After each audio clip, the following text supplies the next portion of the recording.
নমস্কার, আমি রান্নাঘর দীপালি। রান্নাঘর থেকে আপনারা সবাইকে নমস্কার জানাচ্ছি, ছোটদেরকে ভালোবাসা আদর জানাচ্ছি। এই যে দেখুন, কয়েকটা পটল নিয়েছি, এই যে আগা পিছা কেটে নিয়েছি, এই যে চেষে বটি দিয়ে পরিষ্কার করে নিয়েছি। একটা কাটার নিচ্ছি, কাটারের সাহায্যে আজকে পটল দিয়ে কি বানিয়ে দেখাবো আপনাদেরকে। আপনারা আমার পাশে থেকে দেখুন। এই যে বিচিগুলা ফেলে দেব,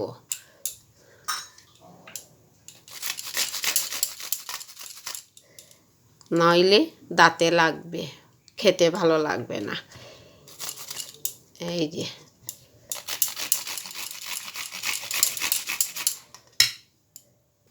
কুড়িয়ে নিয়েছি, এই যে কুড়ানো দিয়ে এই দেখুন বিচিগুলো আলাদা করে নিয়েছি।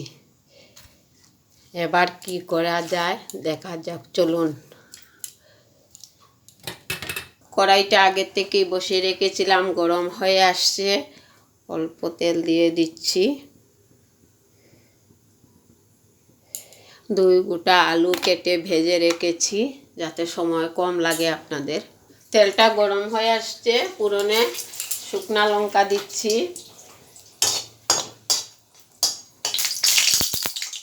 দারচিনি তেতো করে রেখেছি তাও দিচ্ছি, গোটা পাঁচফোড়ন দিচ্ছি, এই যে পাঁচফোড়ন,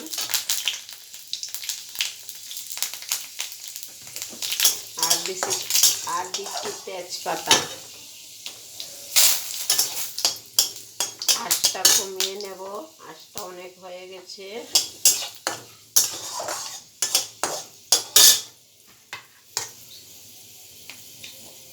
এই যে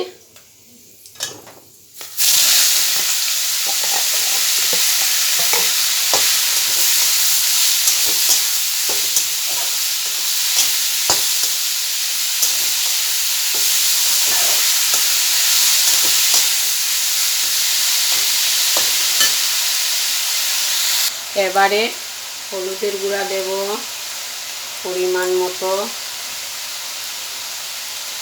স্বাদ মতো নুন দিচ্ছি,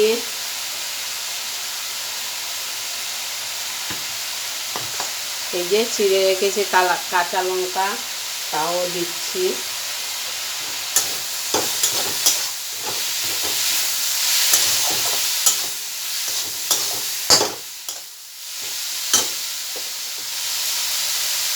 আদা বাটা, অল্প আদা বাটা দিচ্ছি,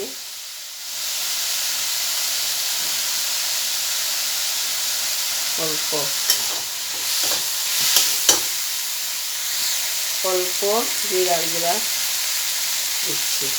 পটলের শাক রান্না করে দেখাচ্ছে আজকে রান্নাঘর দীপালি আপনাদেরকে।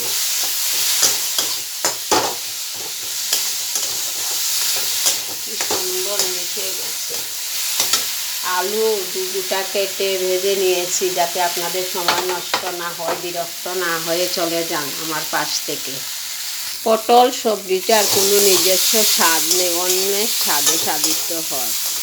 এবারে ভেজে রাখা কয়েক গোটা আলু দিয়ে দিচ্ছি,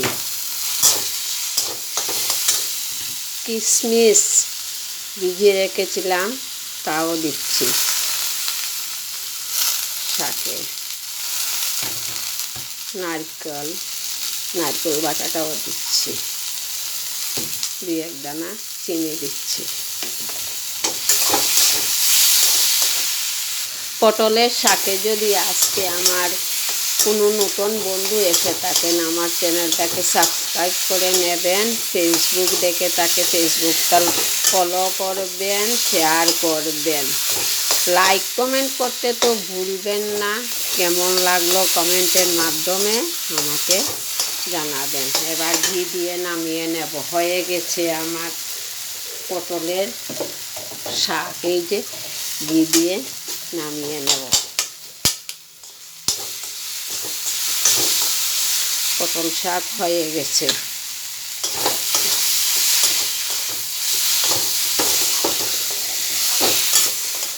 এরাও বাড়িতে একদিন বানিয়ে খেয়ে দেখবেন রান্নাঘর দীপালি যে আজকে পটলের শাক বানালো, খেতে কেমন লাগে অবশ্যই কমেন্ট করে জানাবেন। হয়ে গেছে, নামিয়ে নেব।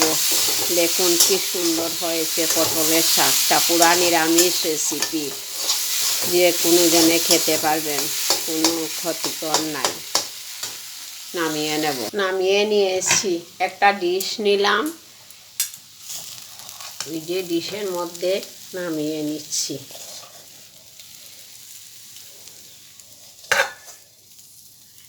দেখুন কি সুন্দর হয়েছে। পটলের দুর্মা খেয়েছেন, পটল আলু পোস্ত খেয়েছেন, পটলের শাক খেয়েছেন কিনা তা আমি জানি না, আজ আমি রান্না করে আপনাদেরকে দেখালাম। ভালো থাকুন, সুস্থ থাকুন, লাইক করতে শেয়ার করতে ভুলবেন না। আগামী দিন দেখা হবে নতুন আরও একটা রেসিপি নিয়ে। আমার পাশে থেকে আমাকে উৎসাহিত করুন। নমস্কার বন্ধুরা।